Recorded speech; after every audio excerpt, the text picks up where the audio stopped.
विद्यालय न बने तब तक गरीब का बच्चा सफर न करे, इसके लिए कहा कि अपने बच्चे को आप प्राइवेट स्कूल में भेजिए और उसका एक रेगुलेटेड फीस सरकार प्राइवेट विद्यालयों को दे सकती है। अंतिम बात इसमें समझिए कि जो सरकारी विद्यालय में बच्चा पढ़ता है वो फ्री में नहीं पढ़ता है। ये आपका भ्रम है कि वो फ्री में पढ़ रहा है। उसको सरकारी विद्यालय को चलाने में सरकार 60,000 करोड़ रुपया खर्च कर रही है। वो पैसा मुफ्त में नहीं है। सरकारी विद्यालय में शिक्षक को 50,000 रुपया मिल रहा है, प्राइवेट में 8,000 10,000 में लोग काम कर रहे हैं। तो अगर सरकार 10, 20, 25, 30% गरीब बच्चों को प्राइवेट में फीस भरने लगे तो उससे बजट का पैसा कम होगा, बढ़ेगा नहीं। ये उल्टा गणित है। प्राइवेट में अगर बच्चा पढ़ने लगे तो सरकारी खर्चा कम होगा और जो पैसा बचेगा उससे नए विद्यालय, नए तरह की शिक्षा व्यवस्था बनाने का ये जन स्वराज की सोच है। दूसरी बात आपने कही पलायन को लेकर, पलायन रोजगार कैसे खत्म होगा। कुछ लोगों को लगता है कि भैया कृषि से यहाँ सुधार होगा, कुछ लोगों ने बताया कि इंडस्ट्रियलाइज्ड होना चाहिए। तो अगर आप पहले रोजगार को समझना चाहते हैं तो सबसे पहले समझिए कि रोजगार के सृजन के कितने अवसर हैं। पूरी जो इकोनॉमी है, अर्थव्यवस्था है, उसके 3 स्तंभ हैं। आप लोगों में कुछ लोग इकोनॉमिक्स को समझते होंगे। तो एक है एग्रीकल्चर, दूसरा है मैन्युफैक्चरिंग और तीसरा है सर्विस सेक्टर। खेती आप समझ रहे हैं, मैन्युफैक्चरिंग मतलब छोटा बड़ा सब उद्योग, और सर्विस सेक्टर मतलब जो डॉक्टर साहब कर रहे हैं, जो होटल में आप आके बैठे हैं, गाड़ी चल रही है, ये सब सर्विस सेक्टर है।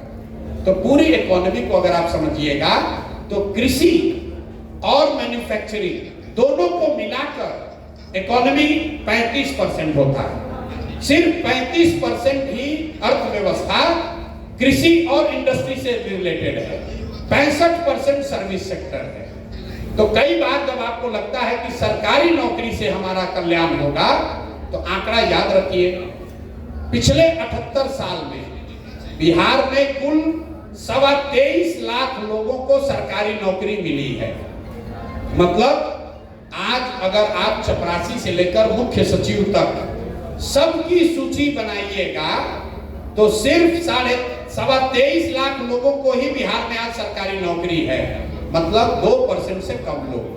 पूरे देश में सिर्फ 3% लोग सरकारी नौकरी करते हैं। इसका मतलब यह है कि किसी भी हालत में सरकारी नौकरी वो जरिया नहीं है जिससे कि पूरे समाज को रोजगार दिया जा सके। दूसरा, अगर इसमें आप प्राइवेट सेक्टर, फैक्ट्री, छोटी बड़ी जोड़ दीजिएगा तो भी 30% से ज्यादा लोगों को उससे नौकरी नहीं मिल सकती है। तो जिन देशों में लोगों को 100% रोजगार मिला, उन्होंने क्या किया? उन्होंने अपने समाज में लोगों को पढ़ाया और पढ़ाने के बाद उनके हाथ में पूंजी मुहैया कराया ताकि हर व्यक्ति कुछ न कुछ रोजी रोजगार कर सके। तो बिहार में पलायन, गरीबी का सबसे महत्वपूर्ण पहलू है पूंजी का न होना। लोगों के पास पूंजी नहीं है। क्यों नहीं है? वो इसलिए कि पूंजी के आधारभूत 2 स्रोत हैं। एक, जो पैसा आप कमाते हैं, कमाने के बाद खर्च के बाद जो बच गया वो आपकी पूंजी हुई। और दूसरा पूंजी का स्रोत है बैंक, जिसको आप बोरोड कैपिटल कहते हैं, पैसा कर्ज लेते हैं। मान लीजिए कि आप 1 लाख रुपया कमाए, 80,000 रुपया आपका खर्च हुआ, 20,000 रुपया आपका बचा, आपको गाड़ी खरीदनी है तो 20,000 रुपया आपका कैपिटल है और आप बैंक से 2 लाख रुपया लोन लेकर गाड़ी खरीदते हैं। तो बिहार में ये दोनों स्रोत बंद है। यहां पर प्रति व्यक्ति आय, बिहार में प्रति व्यक्ति आय करीब करीब है 34,000 रुपया सालाना। इसका मतलब है कि यहां पर 100 में 80% लोग दिन में 100 रुपया भी नहीं कमाते हैं। इसको ध्यान रखिए, बिहार में रहने वाला 100 में 80 आदमी दिन में 100 रुपया भी नहीं कमाता। कोई ज्ञानी आदमी खड़ा होकर कहेगा कि 300 रुपया तो मजदूरी है, 100 रुपया कैसे नहीं कमाएगा? इसलिए नहीं कमाएगा कि एक आदमी घर में मजदूरी करता है, पत्नी बाल बच्चा मिलाकर 5 आदमी है तो प्रति व्यक्ति 60 रुपया हुआ, और उसको भी अगर 15 दिन रोजगार मजदूरी मिली तो प्रति व्यक्ति 30 रुपया हुआ। कहने का मतलब यह है कि सरकारी आंकड़ा बता रहा है कि 100 में 80 लोग हर दिन 100 रुपया भी नहीं कमाते हैं। तो जो साइंस बताता है कि जब आपकी आमदनी इतनी कम हो तो 90% से ज्यादा पैसा आप सिर्फ सर्वाइवल के लिए खर्च करते हैं, मतलब पेट भरने के लिए और दवा दारू के लिए और बेसिक कपड़ा खरीदने के लिए। पूंजी का तो सवाल ही नहीं है। दूसरा पूंजी यहाँ इसलिए नहीं है कि यहाँ पर बैंक आपको कर्ज नहीं देते हैं। ये आरबीआई एक आंकड़ा जारी करता है जो ये दिखाता है कि कितनी पूंजी की उपलब्धता है। इसको कहते हैं सीडी रेशियो। आप लोग प्रबुद्ध है तो इसको ध्यान से सीखिए, समझिए। बिहार में कोई इसकी चर्चा करेगा नहीं। आरबीआई एक आंकड़ा जारी करता है जिसको कहते हैं सीडी रेशियो, जो ये बताता है कि समाज में पूंजी कितना उपलब्ध है। देश में कानून है एक तरह से कि बैंकों को जितना पैसा मिलता है, जितना पैसा हम और आप बैंक में जमा करते हैं, बैंकों की ये वैधानिक जिम्मेवारी है कि कम से कम 70% पैसा वापस वो समाज को पूंजी के तौर पर, कैपिटल के तौर पर दें। और ये आंकड़ा हर 15 दिन पर जारी होता है आरबीआई से।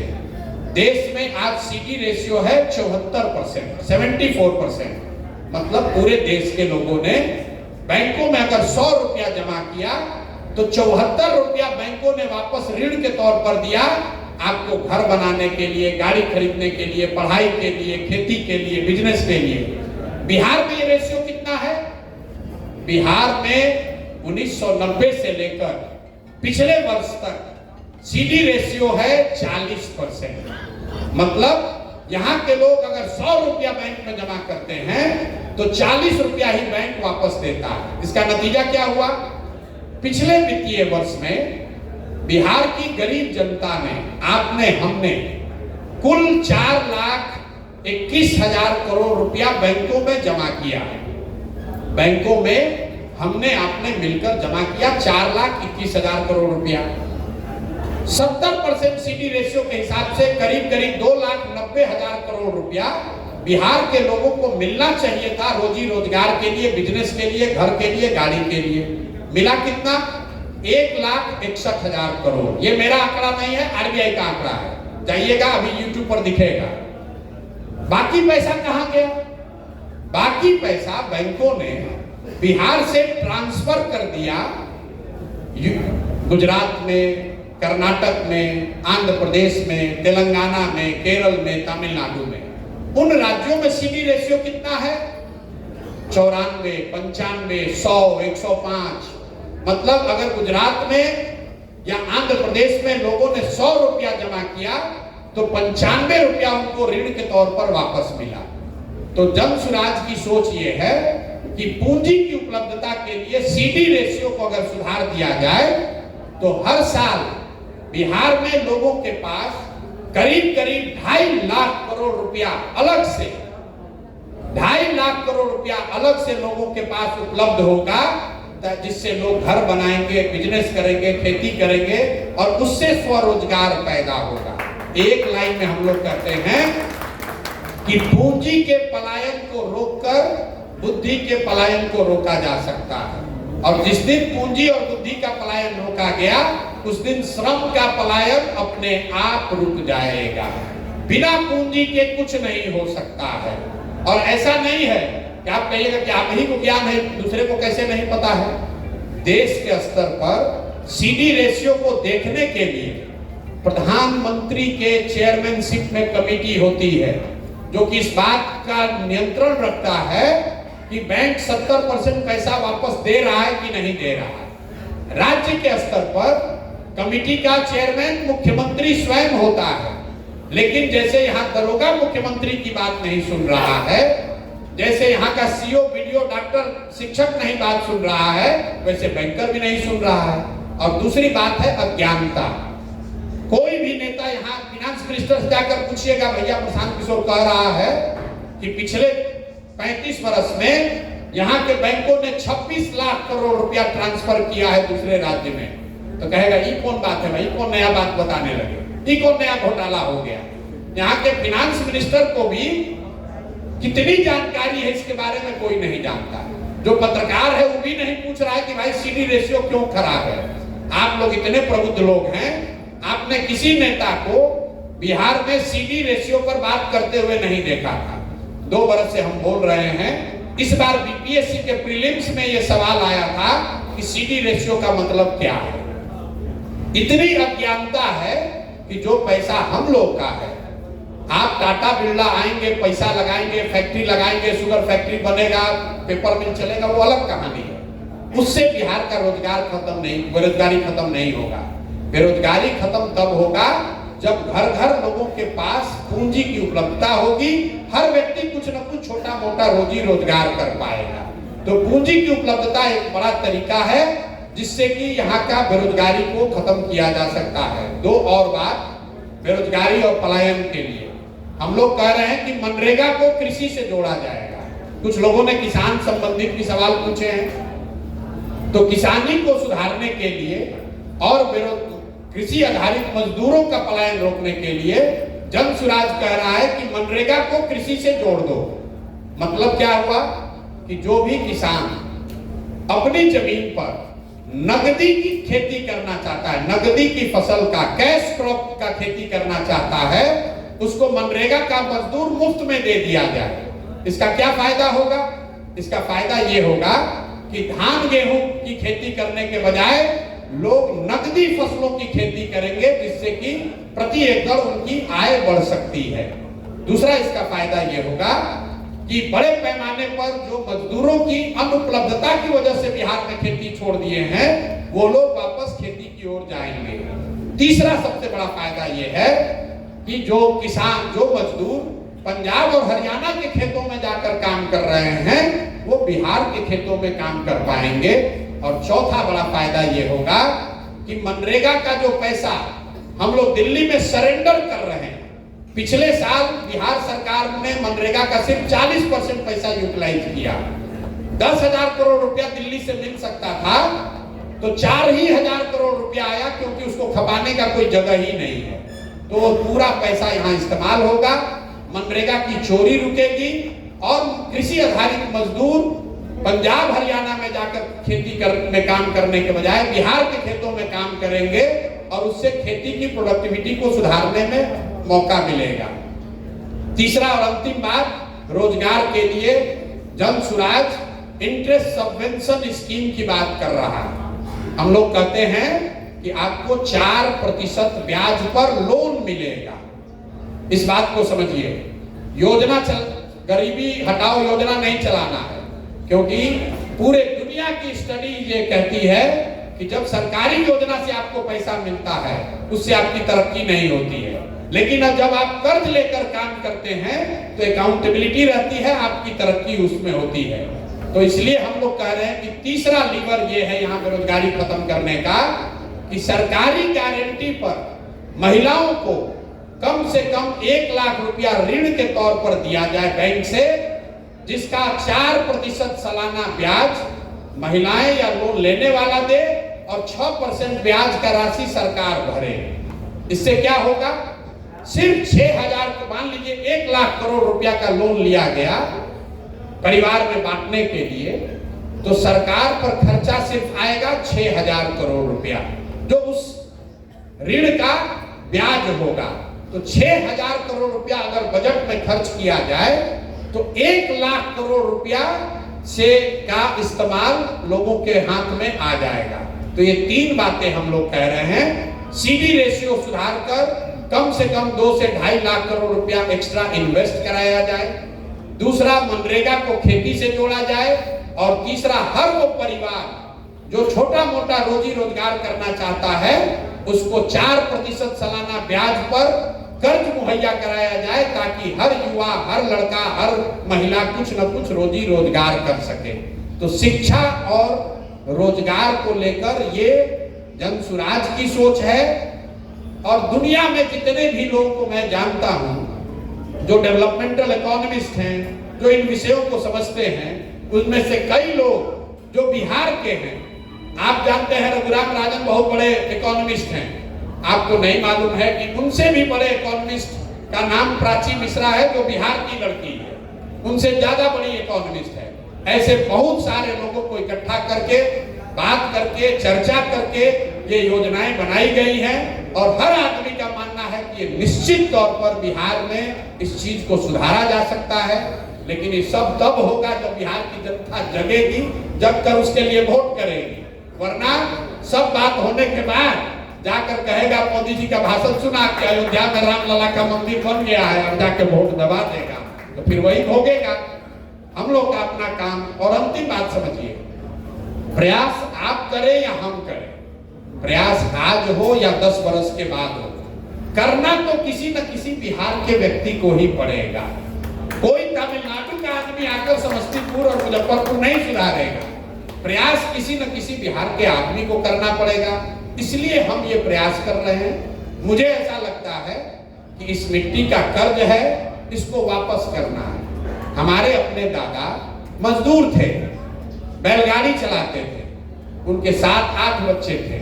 इतना भी पैसा नहीं था कि सबको पढ़ाया जाए। सब ने आपस में तय करके एक हमारे पिताजी को चुना कि सब लोग मजदूरी करेगा, घर का एक लड़का पढ़ेगा। तो हमारे पिताजी पढ़ लिख कर डॉक्टर बने। हमारे माँ बाप ने हमको पढ़ाया है, सरस्वती की कृपा है, तब यहाँ पर पहुंचे हैं। शिक्षा ही वो जरिया है जिससे बिहार के बच्चों का भविष्य बदला जा सकता है। फैक्ट्री लगाने से नहीं होगा। जब तक हम लोग अपने बच्चों को पढ़ाएंगे नहीं, तब तक बिहार का समुचित विकास नहीं हो सकता है। और लालू नीतीश का सबसे बड़ा गुनाह ये है कि इन्होंने पूरे बिहार से शिक्षा के प्रति चेतना को खत्म कर दिया है। लोग शिक्षित ही नहीं होना चाहते। आदमी सोचता है कि पढ़ लिख कर भी क्या होगा, नौकरी नहीं मिलेगा। जब तक हम लोग शिक्षा के लिए नहीं जागृत होंगे, तब तक सुधार नहीं होगा। और आपसे एक अंतिम, मैं बार बार कह रहा हूं अंतिम बात है, ये अंतिम बात है।